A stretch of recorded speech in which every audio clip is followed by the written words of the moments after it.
Auspicia esta transmisión comentandolosevangelios.com, la primera website que ofrece las obras de Monseñor João Scognamiglio Cladías, fundador de los Heraldos del Evangelio, en formato ebook y de descarga automática. Enriquezca su lectura y meditación de las Sagradas Escrituras en cualquier momento, lugar o circunstancia, ya sea en su tablet o teléfono móvil. Visítenos comentandolosevangelios.com. Auspician esta transmisión Lumen Veritatis y Guiding Light Academy. En pleno corazón de Toronto, una nueva opción en educación católica privada de kindergarten a grado 8. Las inscripciones ya están abiertas. Visite lumenveritatis.ca o llámenos al 905-813-9215.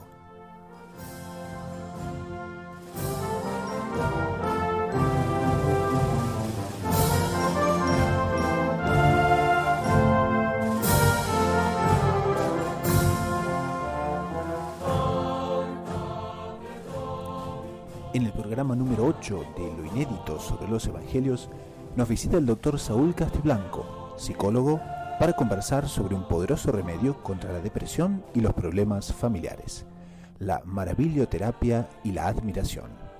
Hoy es miércoles, 15 de julio del 2015, y este es el episodio número 8 de Lo Inédito sobre los Evangelios.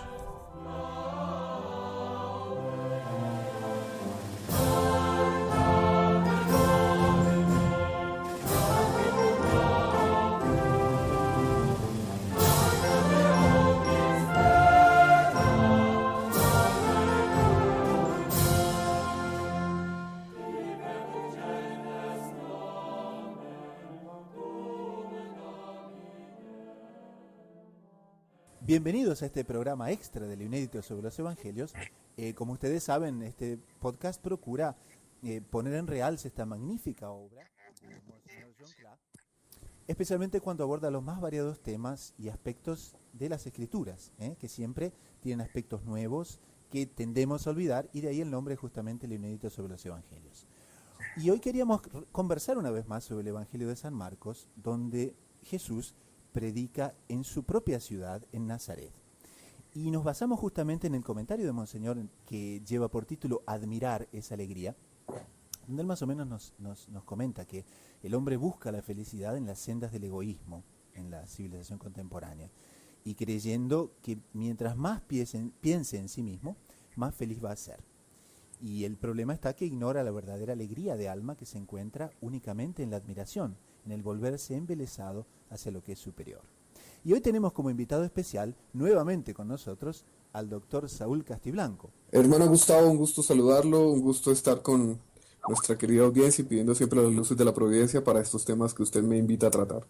Como saben, el doctor Saúl Castiblanco es licenciado en psicología, es también magíster en bioética, pero además es licenciado en teología y filosofía, lo que es un aspecto muy interesante de poder hermanar, ¿no?, esa teología con la psicología. Y para zambullirnos en la conversación, nos situamos un poco en el Evangelio que dice: en aquel tiempo Jesús se dirigió a su ciudad Nazaret, y lo seguían sus discípulos. Cuando llegó el sábado, empezó a enseñar en la sinagoga. La multitud que lo oía se preguntaba asombrada: ¿de dónde saca todo esto? ¿Qué sabiduría es esa que le ha sido dada? ¿Y esos milagros que realizan sus manos? ¿No es este el carpintero, el hijo de María, hermano de Santiago y José y Judas y Simón? ¿Y sus hermanas no viven con nosotros aquí? Y se escandalizaban a cuenta de él. Jesús les decía: no desprecien a un profeta más que en su tierra, entre sus parientes y en su casa. No pudo allí hacer ningún milagro, solo curó a algunos enfermos imponiéndoles las manos. Y se admiraba de su falta de fe y recorría los pueblos de alrededor enseñando. Entonces, hoy como que vamos a colocar los habitantes de Nazaret de un aspecto inédito completamente, y traemos al doctor Saúl Castiblanco y los vamos a analizar entonces. ¿Qué pasó, doctor Saúl? ¿Cómo es que esa admiración, esa alegría, de repente en los habitantes de Nazaret se dio un fenómeno contrario? No sé si será desviarnos mucho del tema, hermano Gustavo, pero se me viene a la cabeza una cosa que me ocurre en consulta con alguna frecuencia, y es parejas en problemas, ¿no? Hombre y mujer que empiezan a tener desavenencias y forzosamente sale a colación el tema: bueno, ¿por qué se casaron? Hubo una admiración del uno hacia el otro, ¿cierto? ¿Cómo está esa admiración? Y muchas veces el consejo termina siendo, redescubra la admiración que tuvo usted en sus inicios, desde el punto de vista psicológico, ¿no? Por la persona amada, por su marido, por su señora. Entonces, uno se imagina a Cristo surcando los caminos de Nazaret y uno se imagina, pues, sus gestos, como dice Monseñor Juan Cla en el artículo, en el texto que usted citó, ¿no? Sus gestos magníficos, su elegancia, su porte, donde se mezclaba una naturaleza perfecta, donde se mezclaban todos los dones de la divinidad. Y uno diría, lo normal ante una cosa de esas es la admiración, ¿cierto? Pero vemos que los nazarenos seguramente admiraron a algunos, pero enseguida tuvieron un movimiento paralelo y es decir, este no es el hijo de José, este no es el hijo de María.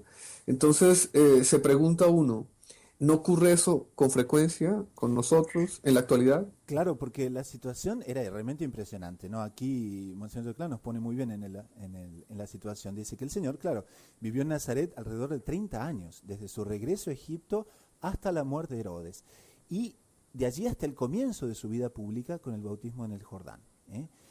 Pero, curioso, ¿no? En la ciudad nunca se había manifestado como Dios, solo como el hijo de José y María.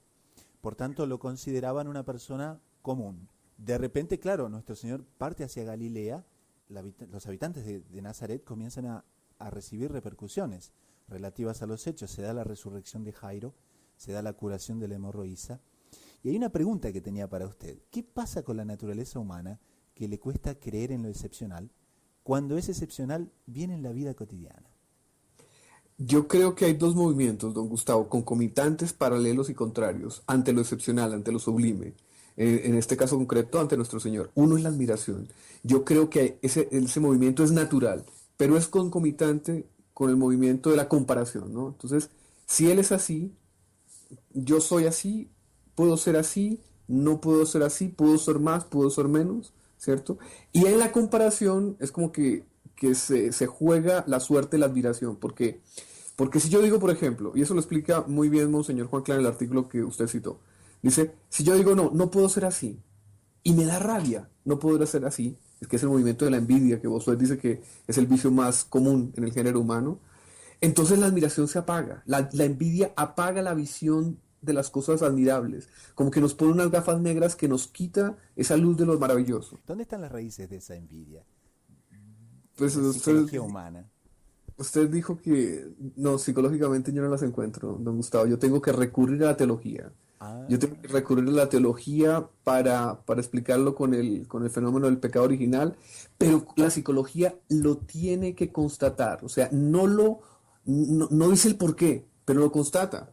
Lo constata porque, interesante. por ejemplo, la psicología habla de lo que se llama el control de impulsos, ¿no? ¿Qué es el control de impulsos? El control de impulsos es decir, yo tengo un chocolate aquí delicioso, entonces ya se sabe que el niño que ante ese chocolate prohibido, por ejemplo, se refrena, va a tener de adulto una mayor fuerza para enfrentar las dificultades. El niño que no se refrena, que tiene un menor control de impulsos, va a tener menos facilidad de adulto para enfrentar las dificultades.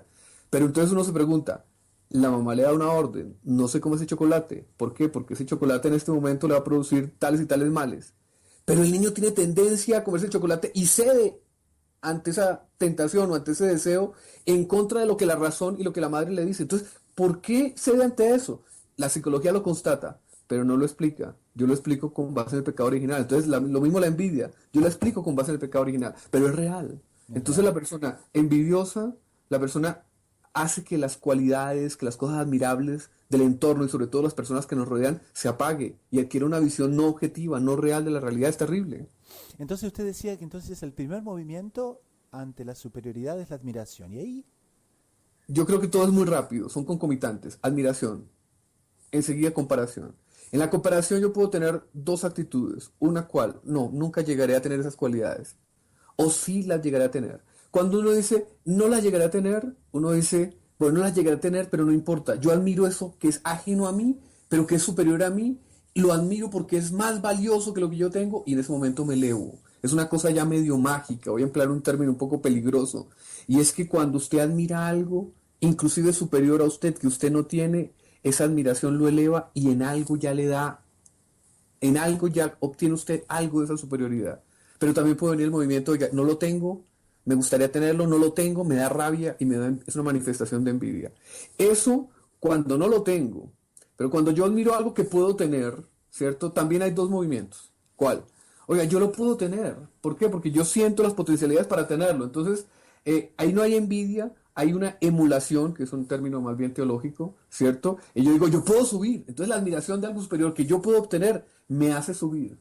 Pero si yo siento que lo puedo obtener y eso no lo refiero a Dios, entra el orgullo. ¿Por qué? Porque al final todo es de Dios, las capacidades mías, las cualidades de los otros y la capacidad que yo tengo de llegar a esos superiores de Dios. Si yo no lo refiero a Dios, lo refiero a mí mismo, entra el orgullo y ahí pues con todos los problemas del orgullo, ¿no? Este tema que usted toca es tan interesante porque, claro, ahí ya tocamos el asunto del egoísmo. Nuestra cultura contemporánea enuncia las cosas más o menos así.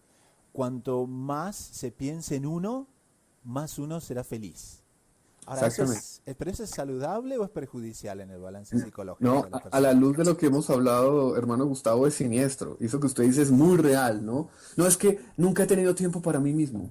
Se escucha mucho decir, no, es que siempre he vivido para otras cosas, ¿no? Y resulta que a la luz de lo que hemos hablado, la felicidad, porque es algo, la admiración, analicémoslo desde el punto de vista psicológico y coloquemos un ejemplo concreto. Por ejemplo, yo sé que al hermano Gustavo le gusta mucho la fotografía, ¿cierto? Entonces imagínense que el hermano Gustavo conoce un fotógrafo que realmente tiene un arte completamente excepcional, ¿no? Y que ese arte también lo aplica a las cosas que sé que al hermano Gustavo le gusta. Entonces, por fotografías de castillos como un ejemplo, ¿cierto? Y usted encuentra un fotógrafo que es capaz de coger el castillo en el atardecer perfecto, en el ángulo perfecto, en la incidencia del sol perfecta, y que usted dice, oiga, con esa fotografía el castillo dio lo más esencial de sí y hasta dio como que la idea perfecta de sí por el arte del fotógrafo. Entonces viene la admiración, pero en ese momento la admiración trae una alegría, usted no lo siente, oiga, trae un éxtasis, trae una especie de encantamiento alegre y hasta placentero físicamente. Bueno, eso es una felicidad muy profunda porque es de espíritu, es la felicidad fruto de la admiración. La persona que es egoísta y que no admira no tiene ese tipo de felicidad. Comienza a tener, sí, otros placeres, que son los placeres egoístas, que son los placeres de la carne, que son los placeres que tienen el dinamismo del vicio, ¿no? Rápidamente se desgastan, hastían y aprisionan, ¿no? Entonces eso de que yo me voy a dedicar ahora a mí mismo y entonces voy a vivir para mí mismo, etcétera, ese es el camino rápido hacia la infelicidad, ¿no? En cambio, la admiración es el camino cierto hacia felicidades de orden superior. Y en este momento justamente lo que pasó con los nazarenos, y ojo, ¿no? Aquí ponemos los nazarenos, pero podríamos preguntarnos más una vez, ¿no? Si nosotros estuviésemos en Nazaret, en ese momento, en esa sinagoga, un lindo examen de conciencia, ¿no? ¿Cómo actuaríamos? ¿Cómo seríamos? Por tanto, me parece muy útil este razonamiento. Pero aquí Monseñor nos explica que tras la primera reacción buena, pasaron a considerar solo los aspectos humanos.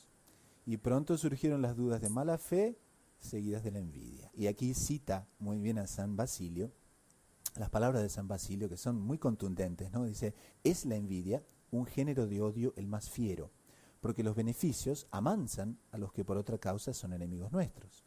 Pero el bien que se hace al envidioso le irrita más. Y cuanto más recibe, tanto más se indigna, se entristece y se exacerba, porque la desazón que tiene por el poder del bienhechor es mayor que el agradecimiento por los bienes que de él recibe. Y dice más, los perros se hacen mansos si se les da de comer. Si se cuida a los leones, se domestican, pero los envidiosos se enfurecen más con los beneficios.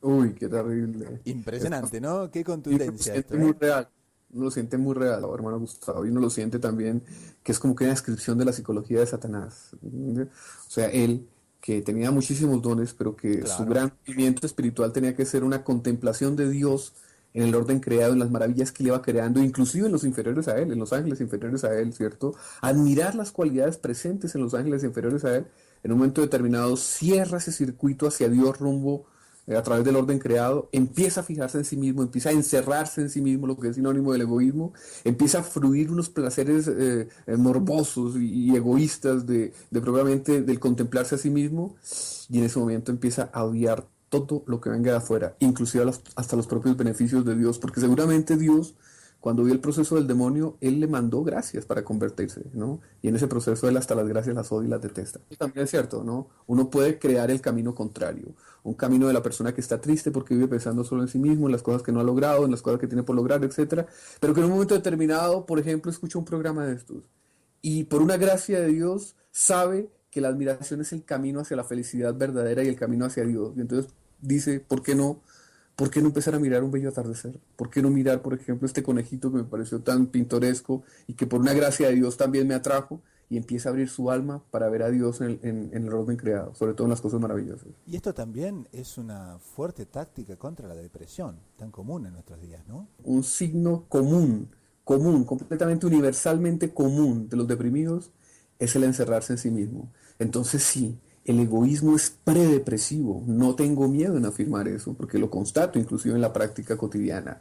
La mejor forma de salir de la depresión, estamos hablando de algo que la OMS, la Organización Mundial de la Salud, dice que en el 2025 va a ser la principal pandemia, la principal causa de incapacidad laboral, ¿cierto?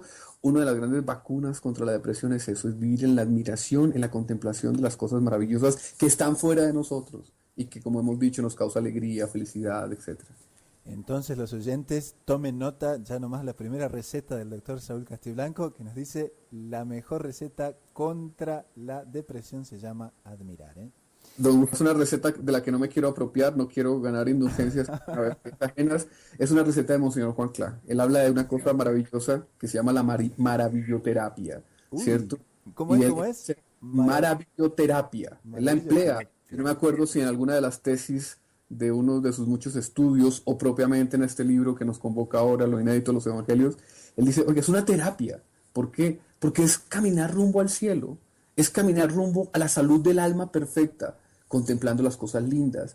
Él dice también que hay una costra inicial, que en el fondo esa costra es sinónimo de un egoísmo inveterado de mucho tiempo, pero que con un cierto esfuerzo y con la ayuda de la gracia usted va quebrando. ¿Y es cuál? Ver un dorado, ver un atardecer, ver la cualidad en un rostro, ver, contemplar, sobre todo con la gente, ¿no? Por ejemplo, un buen orador, todo eso es maravilloso, todo eso es una terapia de quien quiere encontrar a Dios en lo maravilloso. ¿Y hay algún método para hacer esto de a poquito? ¿Usted qué aconseja? Yo creo que hay un método, evidentemente lo principal es la ayuda de la gracia, pero sí hay un camino natural y es cuál. Es primero contemplar, porque no admira quien no ve, y contemplar es ver con especial dedicación, ¿cierto? Entonces decir, bueno, voy a salir a la calle, está bien, estoy preocupado porque tengo que hacer tal cosa, porque tengo tales problemas, etcétera, pero de aquí al trabajo voy a encontrarme con un grupo de personas y en ellas siempre hay cosas admirables. Entonces vamos a ver qué hay de admirable en ellos. Vamos a intentar encontrarlo. Y después de intentarlo encuentra. Y va a decir, mire esta señora anciana, qué gesto tan noble que tuvo. O mire en su rostro cómo se ve que ha llevado una vida de sacrificio seguramente por sus familiares. Qué bonito. Y ahí los caminos se van abriendo y las luces nos van mostrando los caminos hacia la admiración, porque siempre hay cosas admirables. A mí me impresiona mucho, por ejemplo, de Monseñor Juan Clá, ver cómo inclusive en personas malas, en personas uno ve que no son propiamente virtuosas, él no deja de encontrar las cualidades que en el fondo son reflejos de Dios en almas que son oscuras. Qué interesante. Uy, uy, uy. Hablando de examen de conciencia, esto realmente nos va llevando hacia la situación de los nazarenos y los nazarenos de todos los tiempos. Se me viene a la cabeza una cosa que escuchaba de un gran autor espiritual y él decía, ¿cómo usted puede sacar los murciélagos de un cuarto oscuro? Hay dos maneras, ¿cierto? Una, coge usted un palo y empieza a ubicarlos y muy difícilmente los hallará. Ese es propiamente un método pues, que puede funcionar, pero requiere mucho esfuerzo. Pero la otra es simplemente abra las ventanas, deje que entre la luz y ellos salen, los murciélagos salen, ¿cierto? Entonces, la admiración es una especie de inundarse de las maravillas que Dios colocó en el orden creado y que aún existen, que aún se pueden contemplar. Y en la admiración uno siente una fuerza especial para practicar la virtud, cuando esa admiración es ayudada por la gracia y como que los defectos se apagan, como que esos murciélagos se van. Entremos ahora un poquito en el peligro que hay, en los peligros que hay de no ver lo sublime. Usted al comienzo hablaba sobre las situaciones familiares, que ciertamente, ¿no?, en el matrimonio, que es cuestiones que se dan, y muchos de los lectores segurísimamente están muy interesados en ese aspecto.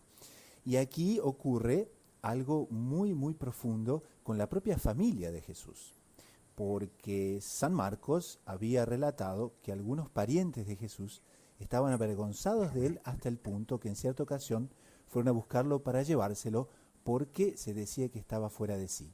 Ese es el Evangelio de San Marcos, ¿no? Y ahora, entre los nazarenos, segurísimamente, se encontraban varios de sus familiares, ¿eh? Máxime que Nazaret era una localidad pequeña.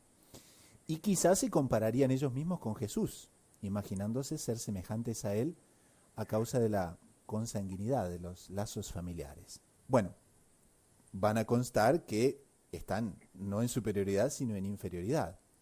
Y ahí nacía en ellos el deseo de destruir el bien visto en el otro, juzgando que ese bien les hacía una especie de sombra. Y el individuo no tiene envidia de un desconocido, sino de un amigo, de aquel con quien convive. ¿Cómo se puede dar esas cosas en la familia? ¿Cómo se puede dar y cómo corregir sobre todo ese aspecto? Yo creo que en ese texto, Monseñor Juan Clara también resalta algo que se constata con frecuencia, y es que el contacto frecuente, cuando no está en la perspectiva de la admiración, puede hacer tender a que la persona vea las cosas extraordinarias y sublimes como algo normal, ¿cierto? Entonces, también por otra razón, que también menciona el Monseñor Juan Clara, y es la tendencia a la mediocridad. Es decir, yo tengo mis criterios, yo tengo mi estilo de vida, yo tengo mis horizontes, y de esos no quiero salir, porque esos como que me dan una cierta seguridad y una cierta tranquilidad. Entonces, ¿cuál es el horizonte, por ejemplo, de una familia típica de Nazaret? Oiga, nosotros aquí vivimos de la recolección agrícola, vivimos de lo que es el ganado, El etc. carpintero, ¿no? Jesús es el carpintero, ya no más, nada más extra. José, el papá es carpintero, pues ¿qué puede ser el hijo? Carpintero. Y la esposa del carpintero es la esposa del carpintero, ¿cierto? Y eso, esa actitud ya es una actitud de cerrarse exclusivamente a un horizonte que no es malo, porque no es malo ser carpintero, ni tener los estudios de carpintero, pero lo que es malo es creer que solo eso es lo normal. Inclusive para mí, resulta que todos estamos llamados no a ser carpinteros, sino a ser príncipes en el reino de los cielos. Ellos como que habían cerrado ese horizonte. Entonces cuando aparece un príncipe, hijo de David, de la casa del carpintero, ellos rechazan eso. Entonces ya hay una actitud previa de mediocridad que impide la admiración. A nivel familiar, ¿cierto? Por ejemplo, una vez hablando en un programa sobre complejos, sacaba un ejemplo también de otro autor espiritual muy querido que decía, ¿qué es un niño? ¿Cómo un padre debe ver un niño? Un padre debe ver un niño como lo que es. Él no es un ser humano pequeño, no, él es un diamante, él es una joya en potencia. Entonces, cuando usted tiene esa visión, usted dice, vamos a empezar a ayudar a que esta joya dé todos los brillos y todas las luces que está llamada a dar. Si un padre tiene esa visión, que es la visión real, porque cada niño es una maravilla, usted va a ver grandes eminencias de todo tipo de las artes, de la cultura, etcétera, han salido de familias no probablemente de la nobleza y de las altas, sino de las bajas, pero tuvieron esa posibilidad. ¿Por qué? Porque eran diamantes en potencia, y de esos hay muchísimos, todos, por no decir, todos por decirlo así, porque todos están llamados a ser príncipes. Si un padre tiene esa visión, él no va a ver a sus hijos con sus ojos de mediocridad. Él va a buscar las posibilidades y va a buscar las condiciones para que ese diamante dé toda su luz. Entonces me parece eso muy importante. Y cuando tiene esa visión y aparece ese diamante, ¿cierto? Que en este caso concreto es Cristo nuestro Señor, hijo del carpintero, hijo de la esposa del carpintero, pero que era Dios y que eran sus padres sublimes, él no se cierra. Tal vez se sorprenda admirativamente, encantadamente, con alegría, pero no se cierra ese horizonte, sino que lo acompaña. Dice Monseñor Juan Clara, hermano Gustavo, ¿qué tal que los nazarenos se hubieran entregado al primer movimiento de admiración a Cristo? ¿La historia no hubiera sido otra? Seguramente. Segurísimamente. Y entonces podemos un poquito decir que la admiración justifica, ¿no? Desde el punto de vista teológico. No, la admiración me acuerdo de un artículo que escribimos hace unos días, basados en otros autores, evidentemente, que lo maravilloso y más que lo maravilloso, la admiración de lo maravilloso es el pedestal de la fe. Porque la fe, ¿qué nos dice? Oiga, la fe nos dice que somos inmortales, para bien o para mal, pero que estamos llamados a ocupar los puestos de los ángeles en el reino de los cielos. Eso es una verdad grandísima, que trasciende enteramente cualquier horizonte humano. Pero si yo ya con ojos de admiración contemplo las cualidades de uno, veo que esa persona puede llegar a ser lo que Monseñor Juan Cla llamaba el príncipe heredero de sí mismo, ¿cierto? Puede llegar a ser algo sublime. La verdad de la fe se hace más cercana, ¿cierto? Cuando ya tengo esos ojos a contemplar las cosas altas, naturalmente hablando, que hay en esta tierra, pues las verdades de la fe, que son altísimas, no se me hacen tan lejanas, sino que esta contemplación admirativa de la realidad creada es como un peldaño que nos va acercando a la fe. Entonces sí, enteramente, ¿no? Entonces la Es que puerta, lo que hizo Cristo, don Gustavo, es la cosa más humanamente absurda del mundo. Oiga, el hijo de un carpintero que al mismo tiempo era Dios y que murió siendo Dios para rescatar al género humano. Esa es la cosa más rara del mundo, ¿cierto? Pero es la más verdadera del mundo. Ahora, ¿cómo se prepara una verdad de fe de esa manera? Uno dice, oiga, espérese, este es hijo del carpintero, pero mire ese gesto. Mire que él cuando tenía 12 años le habló a los mayores sabios de este pueblo y los dejó callados. ¡Ah! ¿Quién es este niño? ¡Ah! Entonces ya esa admiración va como que preparándonos para aceptar la idea de la divinidad de Cristo, ¿cierto? Al mismo tiempo, ¿cómo preparar la idea, por ejemplo, de su muerte? Bueno, no es tan fácil, pero él le va mostrando ambas maneras, ¿no?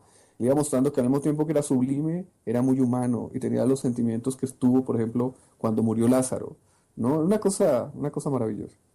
sí, se da que en la muerte de Lázaro nuestro Señor llora. Si bien que lo va a resucitar, sin embargo, ese aspecto tan humano y tan sensible en la personalidad divina de nuestro Señor, ¿no?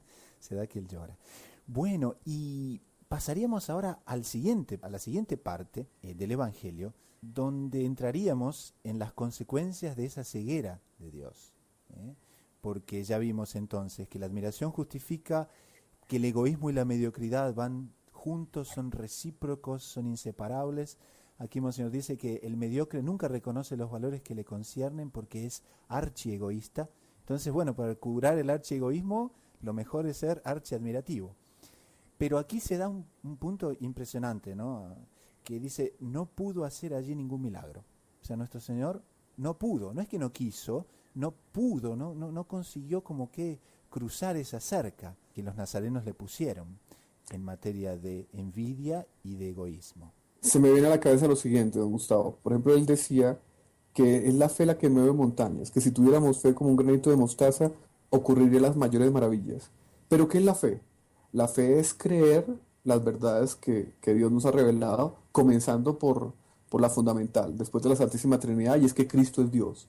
Entonces, como ellos no tenían esa visión, como ellos cerraron las puertas de su alma y su visión para esa realidad magnífica que era el Dios humanado que estaba ahí presente, y la cerraron por mediocridad, que era ver a él simplemente como el hijo del carpintero, la fe también se restringió. La fe en Cristo Dios, ¿cierto? Y no hay fe, entonces no hay posibilidad de hacer milagros. Vamos a una pausa para nuestros auspiciantes y enseguida retornamos con un otro aspecto que quería preguntarle. ¿Cómo es la situación, el perfil psicológico de alguien que no admira? ¿Vamos a una pausa? Claro que sí. En esta pausa damos nuestro agradecimiento a uno de los auspiciantes del programa, comentandolosevangelios.com.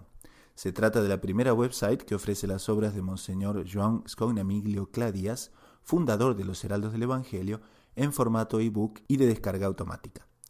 Los creadores de la website, New Insights Multimedia, ponen a disposición del público libros y próximamente música, todo al alcance de un clic.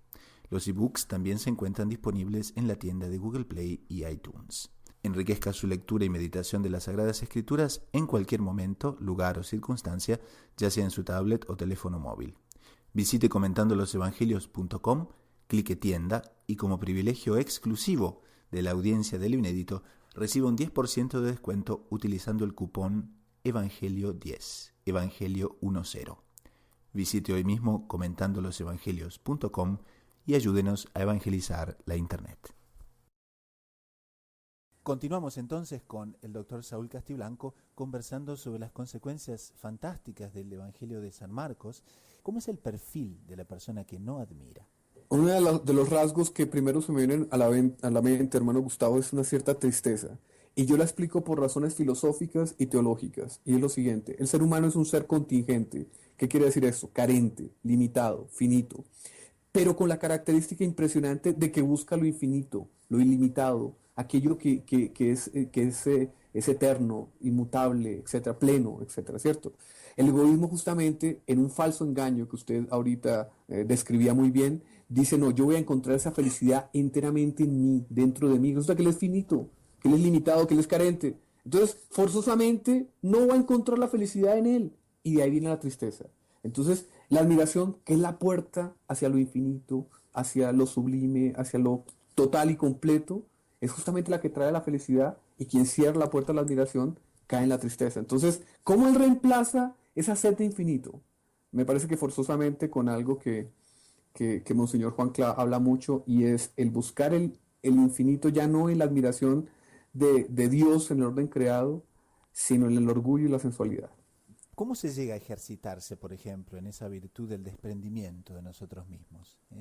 Una persona, vamos a decir que usted lo ve como doctor, desea tener un tratamiento, en fin, psicológico, mejorar en sus aspectos de salud psicológica.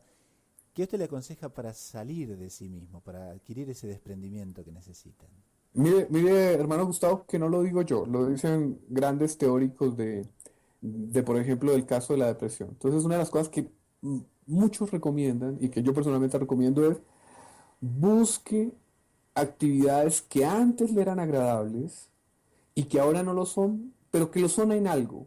Y repítalas y tal vez hágalas con más frecuencia. Pero el objetivo de eso es buscar actividades que lo hagan pensar en otras cosas diferentes de sí mismo, ¿cierto? Para que readquiera el hábito de pensar en cosas diferentes así, porque en el momento en que la persona está deprimida, solamente está encerrada con sus obsesiones, ¿no? No valgo nada, no sirvo para nada, no tengo ningún atractivo, etcétera, etcétera, ¿cierto? Entonces, hay que hacer un cierto esfuerzo inicial, y mejor si ese esfuerzo es auxiliado por la gracia, si es auxiliado por personas que están orando por nosotros, de buscar salir de sí mismo. Pero cuando uno quiere salir de sí, pues uno busca algo agradable para sí, ¿no? Si, por ejemplo, si yo detesto las matemáticas, pues yo no puedo buscar salir de mi pensamiento leyendo un libro de álgebra, ¿no? Entonces hay cosas que especialmente nos llaman la atención, dependiendo de cada uno, la personalidad de cada uno, etcétera. Pero hay algo que forzosamente tiene un atractivo especial para eso, y es lo maravilloso, lo sublime, lo especialmente bello. Y eso lo hay hoy en día, ¿cierto? Entonces, hacer un esfuerzo consciente, aprender eso y hacer un esfuerzo consciente para buscar lo maravilloso que está presente. Entonces, por ejemplo, irse a una biblioteca a admirar álbumes de algo que le gusta especialmente, castillos, palacios, atardeceres, si tiene un hobby por los animales, por ejemplo. Miren cómo este animalito es especialmente lindo, ¿no? Y entonces decir, oiga, ¿qué hay? Ahí ya es como que un segundo paso. ¿Qué hay detrás de ese animalito? ¿Qué es lo que ese animalito está queriendo decirme? Por ejemplo, si yo pienso en un armiño, esto ya es una consideración más filosófico-teológica, por ser criatura de Dios simboliza algo de Dios, entonces es hacer un ejercicio consciente para ya no buscar solamente el deleite sensible que hay en el armiño, sino lo que Dios quiso expresar al crear el armiño y encontrar en el fondo ya un valor absoluto que está más cercano de Dios. Entonces, por ejemplo, en este momento podría yo pensar, es una mezcla de elegancia, suave, discreta, ágil y frágil, blanca, pura.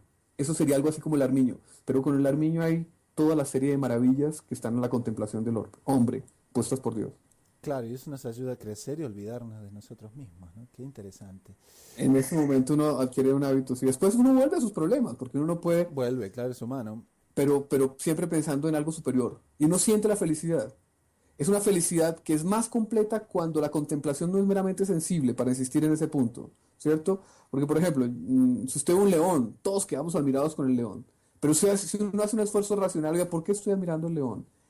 Es porque él representa majestad, porque me acuerdo, por ejemplo, una vez visitando el zoológico en Miami, le comenzamos a tirar, no debíamos, ¿no? Le comenzamos a tirar comida al león, el león nos miraba con un desprecio cuando nos miraba, y la leona igual. Entonces uno decía, el tipo es tan superior, que ni siquiera se rebaja a su mero instinto animal de comida, ¿cierto? Que yo estoy queriendo alimentar, que estoy queriendo mover, ¿no? Y entonces yo decía, bueno, ¿qué es lo que Dios quiso hacer con esto? De pronto reflejar eso, la nobleza del espíritu sobre la materia. Y después, cansados de tanto insistirle, nos fuimos y en un determinado momento pegó un rugido que yo creo que se escuchó por todo el zoológico. Y fueron dos o tres, ¿no? Entonces, ¿qué es lo que significa ese rugido? Que a mí me impresionó sensiblemente. ¡Wow! Pero no se queda en el ¡wow! ¿Qué es lo que significa ese rugido? Ese rugido significa, oiga, dominio, majestad. Eso es un reflejo de Dios también. Y cuando uno racionaliza, conceptualiza esas impresiones sensibles maravillosas, esas permanecen más y causan una felicidad más profunda. Yo creo que eso es parte del camino natural sobre el cual incide una gracia para a través de la contemplación de lo maravilloso llegar a Dios.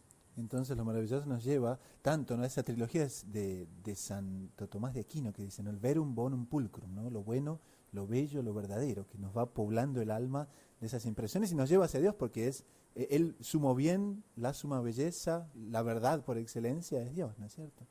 Eh, con un énfasis especial hoy en día, yo diría a lo bello, al pulcrum, porque es muy sensible y porque nosotros en este momento somos muy de imágenes, ¿cierto? Pero lo bello nos lleva a la verdad.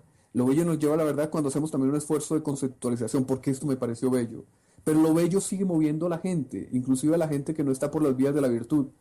Y lo bello sigue moviendo a la belleza absoluta que es Dios, ¿no? Entonces, es un salir de sí, es, por ejemplo, no creer que contemplar es perder el tiempo, no, contemplar es ir a Dios. Entonces, sí tengo que hacer tal cosa, pero encontré un atardecer maravilloso. Oiga, dedíquele 30 segundos, no es tiempo perdido, es tiempo que ganó en las escaleras que lo llevan a Dios. Uy, pero voy a llegar 30 minutos tarde para conseguir tal cosa. No, usted va a llegar 30 años más rápido al cielo si sigue esa vía. Fabuloso. Muy lindo esto. Doctor Saúl, tenemos acá también un otro aspecto que es sobre el instinto de sociabilidad. Aquí Monseñor, él narra lo que es el instinto de sociabilidad para los que no tienen el texto enfrente o no se han dado cuenta. ¿Por qué no nos da un poquito de explicación? ¿En qué consiste y cómo es que la admiración va a entrar en ese instinto de sociabilidad que los humanos tenemos? Es una cosa que es radical y yo he leído, y no solo en autores cercanos, sino en autores que no son de nuestra línea, que el instinto de sociabilidad puede ser hasta más fuerte que el instinto de procreación, ¿no? Es el deseo de estar en contacto con otras personas, con otros seres humanos. Es una cosa muy básica, muy primaria, muy real y muy fuerte, que constata eso que comentábamos ahorita de la carencia del ser humano. ¿Por qué yo quiero entrar con otros? En relación con otros. ¿Por qué? Porque en el fondo yo no soy absoluto, no soy suficiente, tengo carencias que en el contacto con otros las suplo, en el contacto con otros me completo. Y uno ve que el instinto de sociabilidad entra en contradicción con el egoísmo, porque el egoísmo es yo y solo yo encerrado en mí mismo, ¿no? Por ejemplo, uno ve personas, disculpen la crítica, ¿cierto? A quienes están en esos, que pasan 3, 4, 5, 6 horas enfrente de un televisor. Es una persona que le está quitando tiempo a una relación personal con otros seres humanos.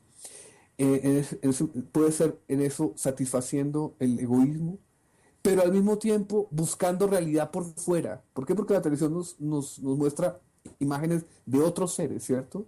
Entonces el instinto de sociabilidad forzosamente nos lleva a entrar en contacto con otros seres. Ahora, ¿cómo entramos en contacto con otros seres? ¿Admirando o envidiando? ¿Cerrándonos o abriéndonos a sus cualidades? ¿Maravillándonos con sus maravillas, con sus cosas excepcionales?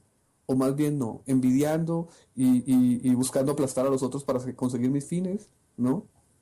Y ahí hay un corolario impresionante para la vida familiar, ¿eh? Porque, por ejemplo, si en una familia se vive de comparaciones, se vive de envidias, el instinto de sociabilidad está, por así decir, envenenado, ¿no? Con todo ese aspecto de que no se quiere ver al otro, que solo se tiene tiempo para sí mismo y nada más, etcétera. Qué difícil es entonces perdonar, porque No, el corolario de esto es la capacidad de, bueno, ver en el otro las posibilidades que tiene de amar a Dios, las cualidades que tiene. Y bueno, si de repente nos tocan, nos ofenden, nos hacen algo, por amor a ese bien que la persona tiene, como que se perdona más rápidamente, ¿no? yo siento, no sé si será una idea un poco romántica, pero que en la vida de la admiración el perdonar es algo tan fácil. Porque es que ese otro, por ejemplo, del que estoy admirado por sus verdaderas y altas cualidades, me hace a mí una ofensa. Si yo tengo el foco puesto sobre todo en sus cualidades, admirativo de sus cualidades y gozando de la alegría propia de la admiración de esas cualidades, ese otro me ofende. Bueno, evidentemente somos humanos, eso nos duele en mayor o menor medida, pero las propias cualidades, la admiración a esas cualidades es el resorte para decirle, oiga, él cometió este error, es una manchita negra en medio de este sumum de piedras preciosas, ¿cierto? Entonces el perdón queda mucho más fácil. En cambio, lo otro es cierto, ¿no? Si la persona no tiene admiración, perdonar, ¿por qué perdonar? ¿En función de qué perdonar? ¿Él por qué me ofendió? Si esa ofensa fue injusta. Y encuentran las mil razones para no perdonar, ¿no? Y bueno, el no perdonar es conservar la amargura dentro del alma también, ¿no? ¿Podemos nosotros también por este problema no aceptar el perdón de otros? Miren que en estos días tratábamos ese tema en un programa de radio, hermano Gustavo, y entrábamos en mil divisiones, circunstancias, etcétera. Eh, Usted acabó de leer un texto que habla de una cierta maldad que puede habitar el corazón humano y especialmente en el corazón envidioso, y es que cualquier beneficio que le llegue de afuera lo toma como una ofensa, como una agresión, ¿cierto? El egoísta dice, yo no necesito el perdón de nadie. Y el perdón es como que un insulto para el egoísta. Entonces, ese caso lo hay, ¿cierto? Ese caso lo hay. Pero evidentemente, pues también hay los corazones que no son tan así, que son más nobles, sobre todo cuando uno reconoce la ofensa que causó la agresión al otro y el otro lo perdona. Ah, el perdón del otro, cuando uno es reconocedor y humilde, pues el perdón del otro es también un bálsamo, una cosa bonita que ayuda al convivio humano. Entonces, para dar término a este programa que ha sido tan interesante y realmente tan lleno de reflejos de la sabiduría de Dios, quería preguntarle, Nuestra Señora en Fátima termina justamente diciendo, por fin mi Inmaculado Corazón triunfará. ¿Cuál es el aspecto que usted ve de la admiración en el llegar a ese por fin mi Inmaculado Corazón triunfará? Yo creo que el triunfo del Inmaculado Corazón, como lo dice con mucha frecuencia Monseñor Juan Cla, es el triunfo de ella en las almas de cada uno, ¿cierto? Y termina siendo también, o sea, el triunfo de ella en las almas de cada uno es como que la inhabitación de ella, del alma de cada uno, con todos los dones que ella nos trae, especialmente la Santísima Trinidad, ella como esposa del Espíritu Santo. ¿Y cómo era ella? Porque si ella va a inhabitar el alma de cada uno, ¿cómo era ella? Ella era fundamentalmente admirativa. Y lo dice la Escritura, ¿no? Ella todo lo miraba y lo guardaba en su corazón, ¿no? ¿Y de dónde es ella? Porque también que ella vive en nosotros significa que nosotros la admiramos tanto que la introdujimos dentro de nuestra alma. Pero ¿de dónde es ella? Ella también lo dice en Fátima, yo soy del cielo, ¿cierto? Entonces, en el fondo, vivir como que una de las esencias, de los rasgos esenciales de la devoción mariana es vivir en función de la admiración. Y quien vive en función de la admiración, vivirá en función de la admiración de la mayor joya de la creación meramente creada, que es ella, ¿no? Que es enteramente del cielo. Ella podría haber dicho también, yo soy el cielo. Y San Luis María Griñón de Montfort dice eso, que el principal paraíso que Dios construyó no fue el paraíso terrenal ni el cielo empíreo, sino fue ella, el paraíso donde Él se refugió durante 9 meses. Y el paraíso donde donde Él quiere que todos los hombres se refugien para ahí encontrarlos, en el paraíso de María, de la devoción mariana. Doctor Saúl Castiblanco, muchísimas gracias por hacerse tiempo de atendernos, por hacerse tiempo de tener esta conversación y esperamos tenerlo muchas más veces en Lo Inédito sobre los Evangelios. Hermano Gustavo, muchas gracias por la invitación, una alegría conversar estos temas, siempre agradeciendo a ese insigne maestro espiritual, padre, potenciador de cualidades, etcétera, que se llama Monseñor Juan Cladías, que es quien nos convoca hoy. Doctor Saúl, ¿dónde lo encontramos? Si la gente quiere mandarle preguntas, etcétera. Yo tengo un correo electrónico, si quieres, es saulcastiblanco@gmail.com. Cualquier cuestión, ahí la atenderé con mucho gusto. Lo ponemos en las notas del programa. Un gran saludo a todos y gracias por oírnos y los esperamos en nuestro próximo programa de aquí a una semana.